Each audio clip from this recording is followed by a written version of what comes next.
Question बोल रहा है कि 2 steel plates each of 12 mm thickness are connected by a double cover butt joint by rivets, so in figure.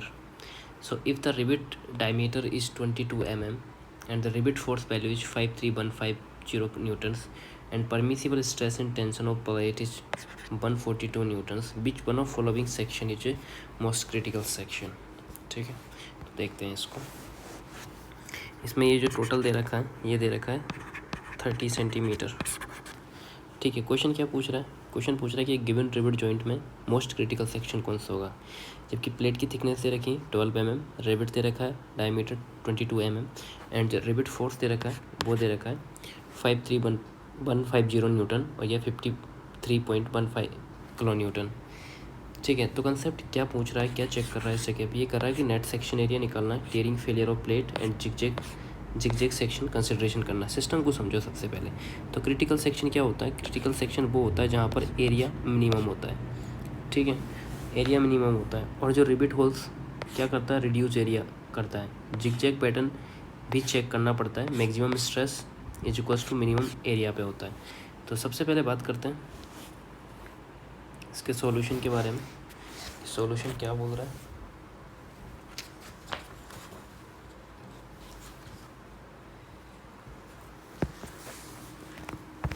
सबसे पहले निकालते हैं ग्रॉस डायमीटर. ठीक है, ग्रॉस डायमीटर कैसे निकलेगा? 22 दे रखा है, तो 22 प्लस हो जाएगा अपने पास में 1.5. तो ये कितना हो जाएगा? ये हो जाएगा 23.5 mm. ग्रॉस डायमीटर निकाल लिया आपने. अब उसके बाद में स्ट्रेंथ ऑफ मैन प्लेट निकालना है 8 सेक्शन 1 ठीक है, strength of man plate 8 section. तो कैसे निकलेगी? इसका फॉर्मूला होता है रो AT B minus D into T. तो रो AT कितना दे रखा है? परमिसिबल स्ट्रेस 142 इंटू बेड्थ कितनी दे रखी है? 30 सेंटीमीटर. ठीक है, यानी 300 mm माइनस 23.5. थिकनेस कितनी दे रखी है? 12 देख रखी है. इसको सॉल्व करने के बाद में कितना आ जाएगा? 471.156 किलो न्यूटन. ठीक है, अब बात करते हैं 8 सेक्शन 2 पे बात करते हैं. तो same formula sigma AT into B minus D into T. Value put करेंगे. सिग्मा AT की सेम वैल्यू 142 दे रखा है इंटू 300. यहाँ पर 2D हो जाएगा सेक्शन पे, क्योंकि 2 होल हैं, इंटू T प्लस RV. ठीक है, तो वैल्यू पुट करते हैं. थिकनेस 12 हो जाएगा प्लस RV की वैल्यू कितनी दे रखी है? Rivet force 53150. इसको सोल्व करने के बाद में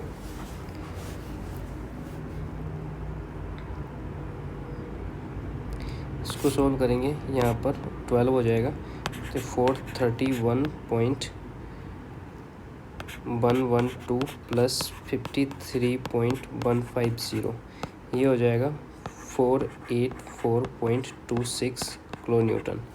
अब बात करते हैं सेक्शन 3 पर.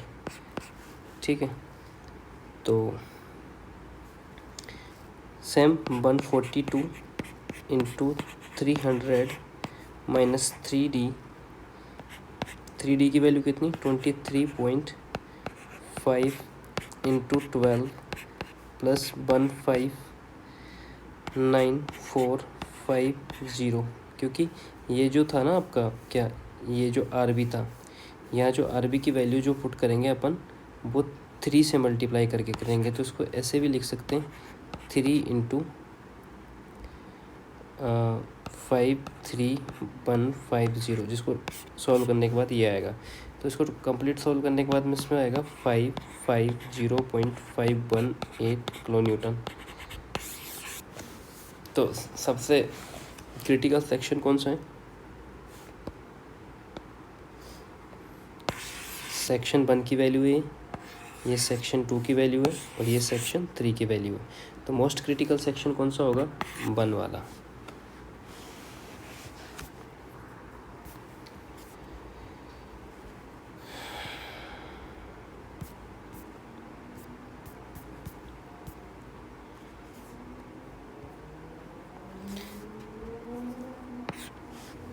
नेक्स्ट बात करते हैं द ऑर्डर ऑफ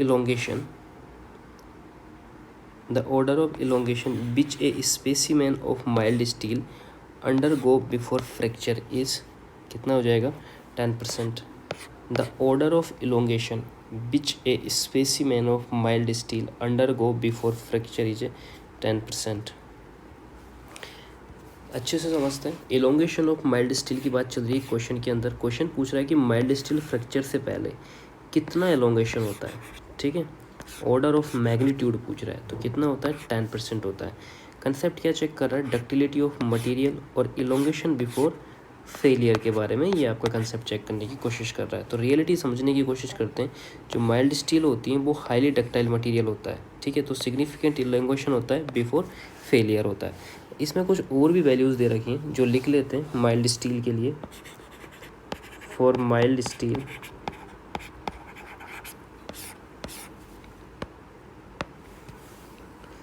सबसे पहला आता है प्रोपोर्शनल लिमिट।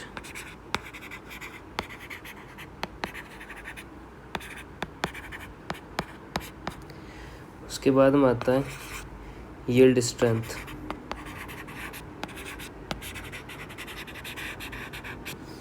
उसके बाद में आता है अल्टीमेट स्ट्रेंथ।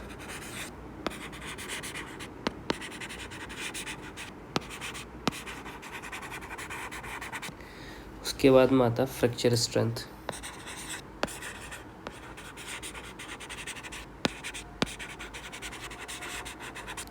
और 5वें नंबर पे आता है इलोंगेशन फ्रैक्चर,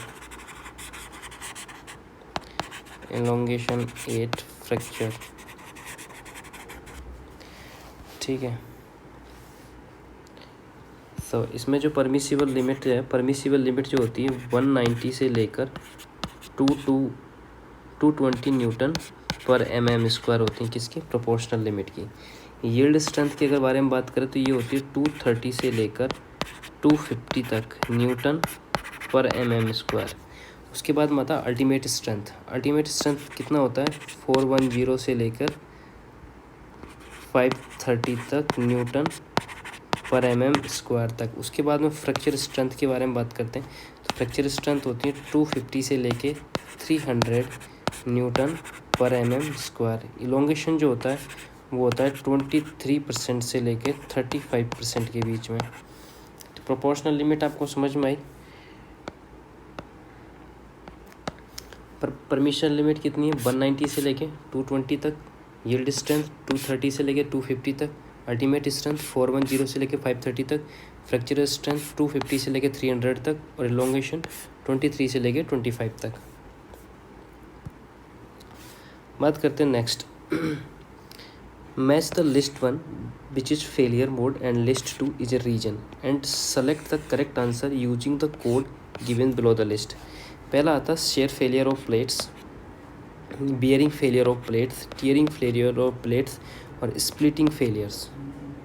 जिसमें दे रखा है भाई यार क्या देख लिया मैंने। क्या हो गया? पता नहीं क्या है, क्यों आया पर आवाज़ नहीं आ रही। गाना चल रहा है तो।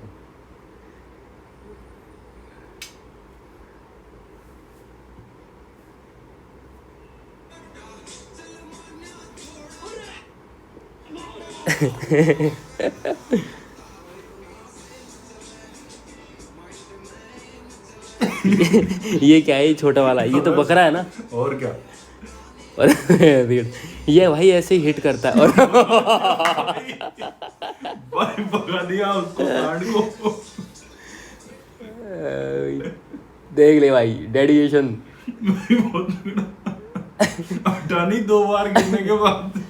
और अपन बे मतलब हार मान रहे हैं। और क्या भाई?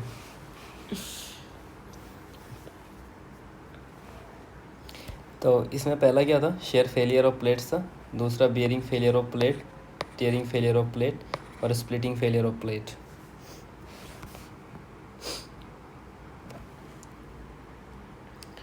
तो ए में 1, बी में 1, सी में 2 हो जाएगा, क्योंकि strength of plate is less than rebate. Splitting failure में भी 1 ही आएगा, सफिशिएंट एज की वजह से भी स्प्लिटिंग फेलियर होगा। सही है।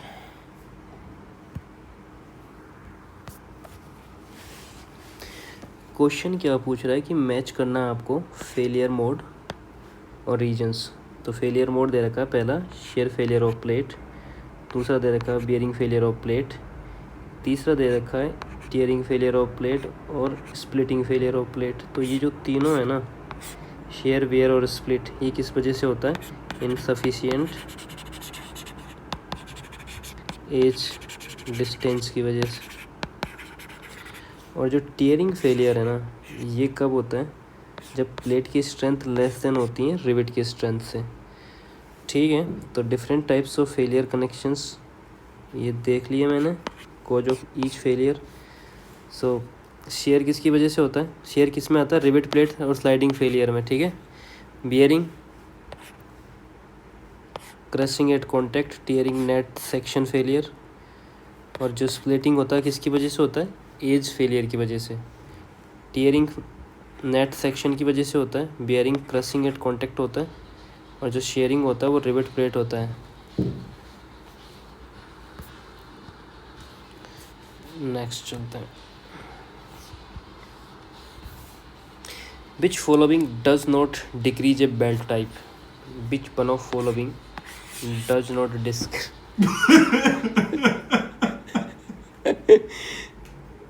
यही लगा रहा था ना तू कल। अबे भाई ये नहीं है भाई, वो अलग वीडियो देखा था यार, पर ये बहुत खतरनाक बोला इसने, देख। वो नहीं आ रही ना आवाज। कोई एक्सरसाइज आपको पत्थर बना सकती है कि दोस्त बैठक होगी, ठीक है, लोटी दंड होगी, फिर बैठे 3 दंड 1 मिनट, कौन सा मार दी, कितने हो गए, 15 मार कर दी, 15 से शरीर फाड़ देगा, कितना 7 फुट का आदमी ऐसे पकड़ के इतने पहले बस अब तो पढ़ ले।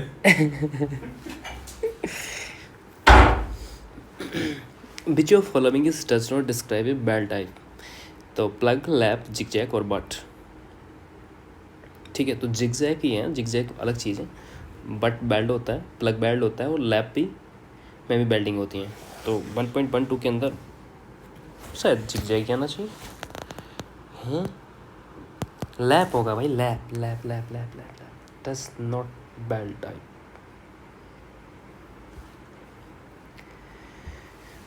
Does not describe a belt type, but plug, zigzag and lap. Lap तो उसमें होता है ना कनेक्शंस के अंदर। ठीक है, हट भैंस की टांग। चेक करते हैं इसको।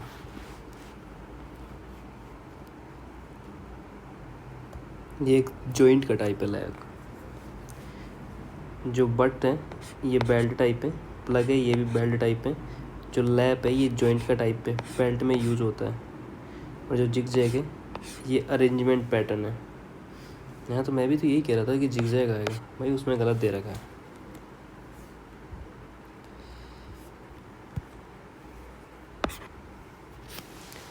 नेक्स्ट बात करते हैं। A plate used for connecting 2 or more structural member intersecting each other in terms as gusset plate.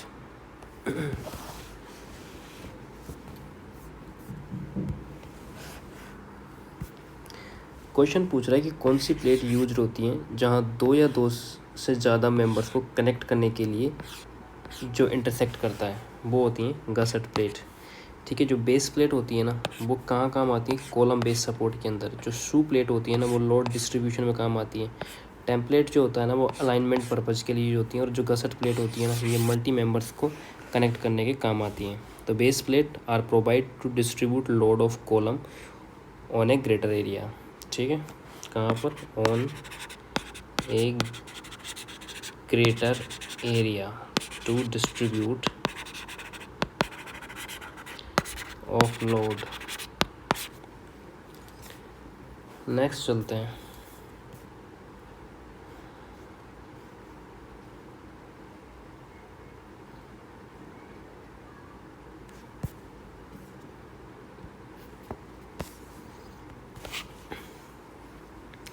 In a rivet joint, failure will occur due to which of followings? In a rivet joint, failure will occur due to which of following? Shear failure of rivet, bearing failure of rivets, tearing failure of rivet, minimum load value of shearing, bearing और tearing. तो ये आएगा minimum load value of shearing, bearing और tearing. इसमें पूछा है उसने, क्या पूछा? Failure in A rivet joint. Question पूछ रहा है कि फेलियर कब होता है रिवेट जॉइंट में, कौन सी कंडीशन पर. तो ये कंसेप्ट चेक कर रहा है कि failure mode in rivet joint safe design principle. तो कोर आइडिया क्या है कि सिस्टम वीकेस्ट पॉइंट पर ही फेल करता है.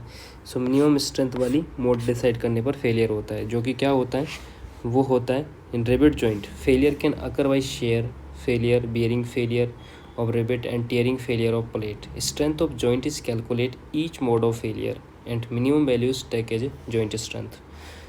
Are you getting what I am saying? Question number 15 बात कर लेते हैं. The stress strain diagram for mild steel subjected to tensile load given below. Now consider the following statement. पहला बोलता है, क्या बोलता है पहला, कि the diagram represent average stress strain diagram. दूसरा पॉइंट बोलता है कि diagram represent actual stress strain diagram या average stress strain diagram, represent upper yield point and B represent lower yield point. तो diagram represent actual stress strain diagram ये नहीं होगा. A represent upper yield point, सही बात है. B represent yield point, lower yield point, दूसरा सही है. तीसरा सही है. The diagram represent average stress strain diagram, तो ये भी सही है, बी आंसर.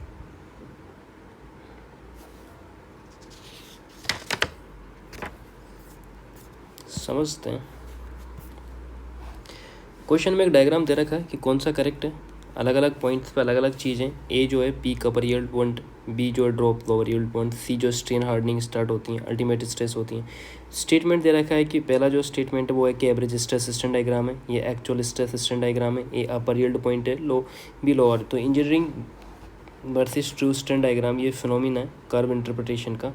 जो ड्रॉप ए बी जो यील्ड ड्रॉप्स हैं, तो माइल्ड स्टील में अपर और लोअर यील्ड क्लियरली होता है. तो डायग्राम शेप आइडेंटिफाई करना इंपॉर्टेंट है. ठीक है, तो अब बात करते हैं इंजीनियरिंग स्ट्रेस और एवरेज स्ट्रेस के बारे में. तो इंजीनियरिंग स्ट्रेस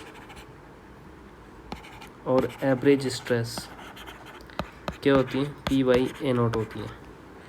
और ट्रू स्ट्रेस क्या होती है, ट्रू स्ट्रेस होती है पी बाई ए एफ. तो इंजीनियरिंग स्ट्रेन और एवरेज स्ट्रेन क्या होती है,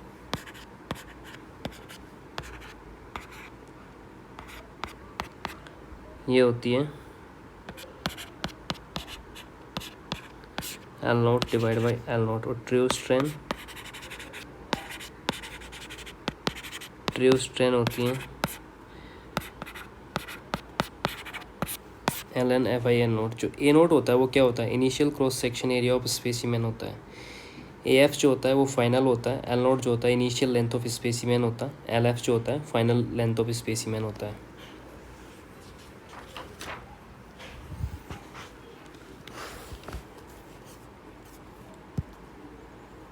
नेक्स्ट क्वेश्चन पे चलते हैं. When effect of wind or earthquake load is considered in design of rivet and bolt for the structural steel structure, by what percent of the permissible stress may be exceeded? तो इसमें क्या आएगा, 25% exceeded होती हैं. कब, when जब effect of wind और earthquake load is considered in the design of rivet and bolt for steel structure, by what percent the permissible stress may be exceeded, that is 25%. Question को एक बार जैसे समझ लेते हैं, क्या ही समझना है इसमें 25% का. नेक्स्ट क्वेश्चन सोल्व करते हैं 17. A 6 mm thick mild steel plate is connected to an 8 mm thick plate by 16 mm diameter of shop rivet. ठीक है. What is the number of rivet required to carry 80 kilonewton load? समझ रहे हो, मतलब एक 6 mm thick mild steel की plate है, उसको हम कनेक्ट करने की कोशिश करते हैं 8 mm थिक प्लेट से, किसके द्वारा? शॉप रिवेट से, और जिसका डायमीटर है 16 mm. तो कभी कहना चाहता है कि भाई साहब आप ये बताओ कि कितने नंबर ऑफ रिवेट की ज़रूरत पड़ेगी 80 किलो न्यूटन लोड को कैरी करने के लिए. ठीक है, बिल्कुल साफ़ सुथरी सी बातें, अरेंजमेंट साफ दिख रहा है. पेल दो क्वेश्चन को. ठीक है, तो फॉर शॉप रिवेट के लिए बात करते हैं. जो शेयरिंग स्ट्रेंथ है, प्लेट थिकनेस दे रखी है आपको 6 mm 8 mm, rivet diameter total दे रखा है. इन बियरिंग के लिए कितनी होती है परमिसिबल स्ट्रेस शॉप रिवेट के लिए? Shop rivet not shop. The permissible stress कितनी होती है? शेयरिंग में कितनी होती है? शेयरिंग में होती है 100 MPa. ठीक है, और जो बियरिंग में होती है सिग्मा बी वो होती है 300 MPa. ठीक है, अब ग्रोस डायमीटर ऑफ होल निकालना है, तो डायमीटर 16 दे रखा है, तो 1.5 ऐड कर देंगे. 16 + 1.5 ये हो जाएगा 17.5 mm. ठीक है, ये फील्डिंग सेट हो गई है.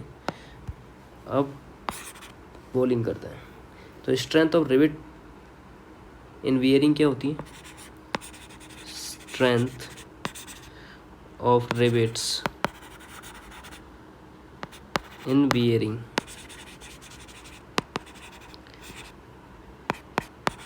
dt into sigma b. यहाँ क्या आता है?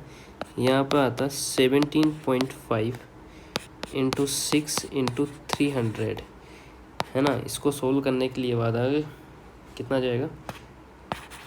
31.5 किलो न्यूटन.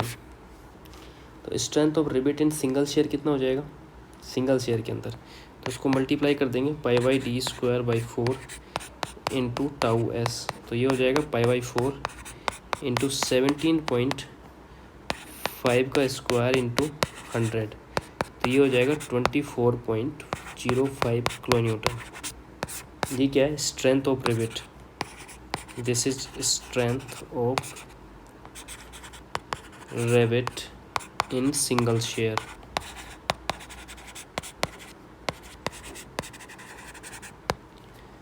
तो रिवेट वैल्यू निकालनी है अपन को. तो रिवेट वैल्यू कितनी निकल के आई? 24.05. That is the rivet value, है ना. तो शेयर स्ट्रेंथ इन वियरिंग में कितनी था? 31.5. तो अब क्या निकालना अपन को? Number of rivet. Total force कितना लग रहा है? 80 kilo Newton divide by 24.05. Total load divide by value of rivet. तो यह आ जाएगा 3.33 या 4. सी आंसर हो जाएगा इसका.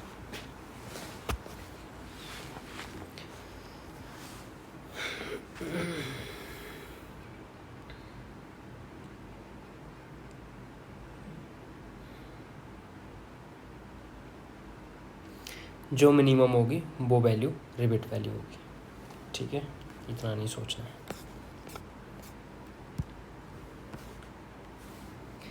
Next, consider the following statement. Consider the following statement. The gross area of rivet is taken as a cross section area of rivet holes. The distance between the center of the rivets should not be less than 2.5 times of the gross diameter of rivet. In no case shall fewer than 2 bolts or rivets be used for attaching the lug angle to the gusset. तो कितना आ जाएगा इसमें? कौन सा statement correct होएगा इसके अंदर? तो the gross area of rivet taken is a cross section area of the rivet hole. पहला सही है। दूसरा आ रहा है the distance between the centroids of the rivet should not be less than 2.5 times the gross diameters of the rivets but the distance between the centres of the rivet should not be less than 2.5 times of the nominal diameter, ना कि gross diameter. ठीक है, तो ये क्या आएगा, nominal diameter.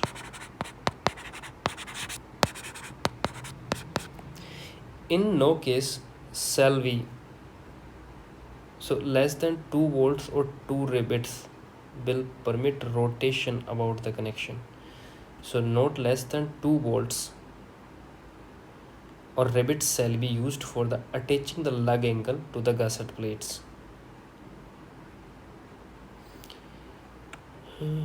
In no case shall fewer than 2 volts or rivets be used for the attaching the lug angle to gusset plates. सही बात है, अच्छे से हिंदी अनुवाद कर लेते हैं इसका।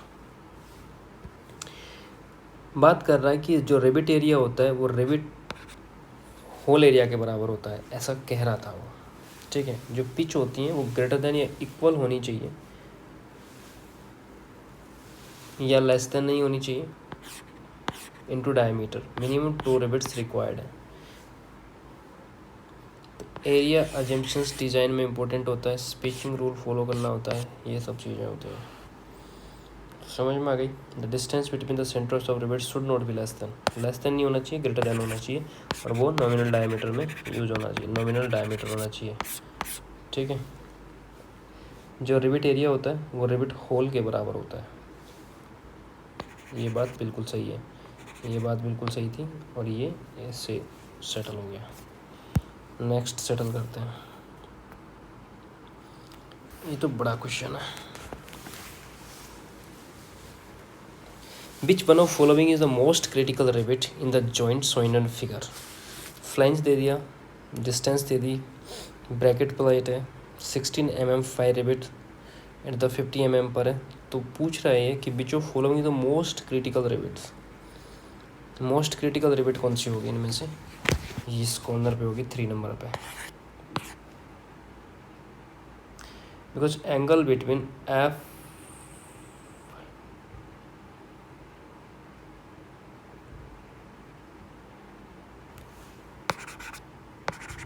हो गया स्टार। इसको आराम से पढ़ेंगे। दे रखा है कि गिवन एसेंट्रिक कनेक्शन में सबसे क्रिटिकल रिबिट कौन सा होगा। लोड जो है पी है, rivet group direct plus direct shear और टोरेजन दोनों में आता, तो रिबिट नंबर्ड कर रखा है। कंसेप्ट क्या चेक कर रहा है यहाँ, last eccentric loading on rivet group, resulting force on rivets and distance from the centroids. जितना रिबिट सेंट्रोइड से दूर होगा उतना ज़्यादा टोरेजन फोर्स लगेगा। सो डायरेक्शन भी इम्पोर्टेंट होती हैं, तो maximum resultant most critical rivets पे होता है ना। तो इसको बाद में सोल्व करेंगे डिटेल्ड। नेक्स्ट क्वेश्चन पे चलते हैं।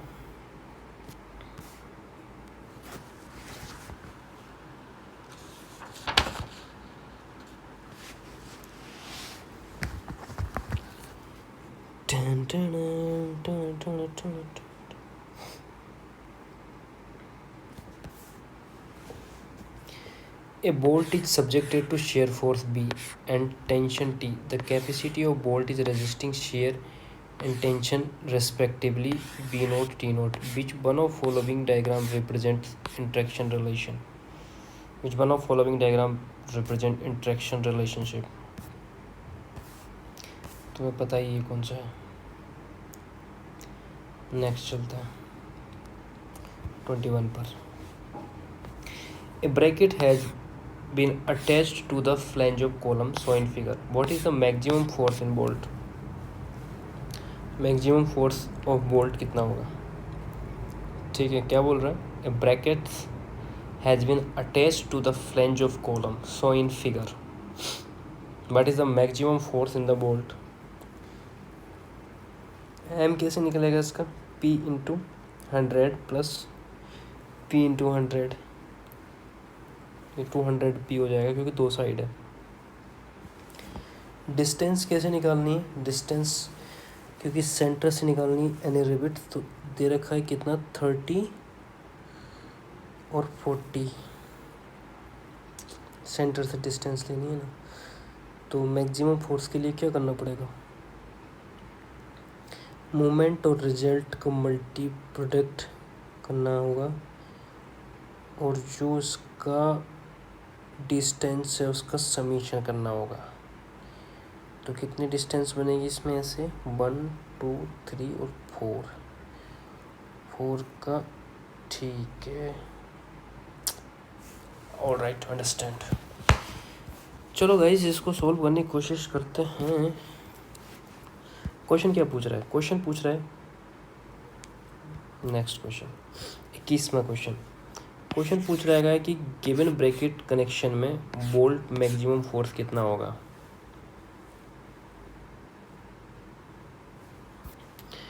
ठीक है, तो समझना इस सिस्टम को कि लोड जो दे रखा है पी एसेंट्रिक है, बोल्ट ग्रुप 4 है, डायरेक्ट लोड प्लस मूवमेंट दोनों एक्ट कर रहा है, और जो डिस्टेंस दे रखी है वहाँ पर वो 100 दे रखी है। कंसेप्ट क्या चेक करेगा? Eccentric loading on the bolt group, direct share distribution और टॉर्जन इफेक्ट की आइडियाज समझते हैं। तो डायरेक्ट लोड होता है वो सब बोल्ट में इक्वल होता है। मूवमेंट जो होता है वो डिस्टेंस के अकॉर्डिंग वेरी करता है। रिजल्टेंट जो होता है वेक्टर एडिशन होता है, और मैक्सिमम फोर्स कहाँ हो जाए? जो फारदेस्ट पॉइंट होता है। तो बात कर लेते हैं। The force on either side balance each other so force in bolt is due to movement only. क्या? द फोर्सेज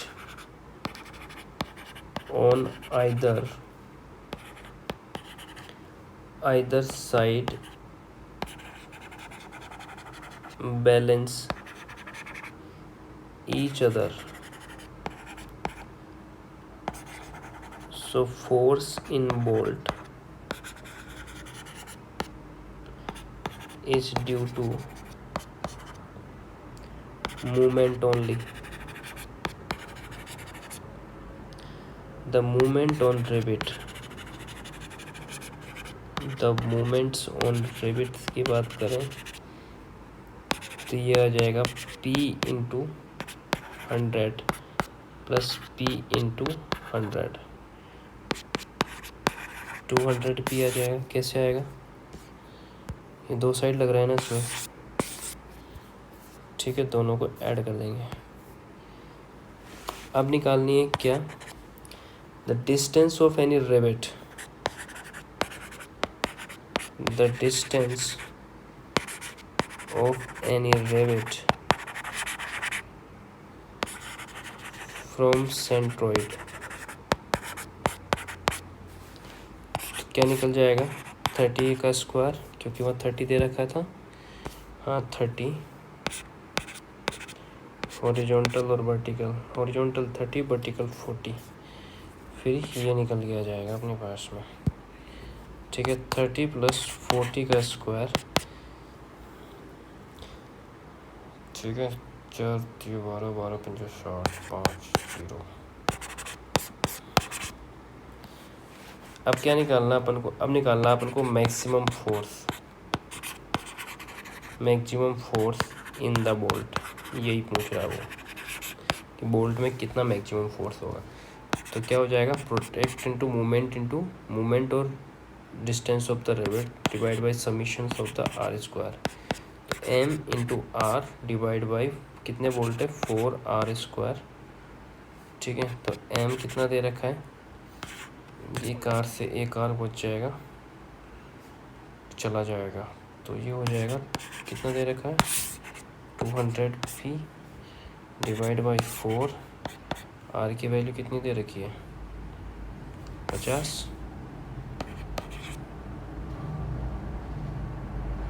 4 P बच जाएगा इस जगह पे। ये भी 200 हो जाएगा, ये आंसर आ जाएगा। तो सी आंसर होगा उसके अंदर। क्या आंसर होगा? P।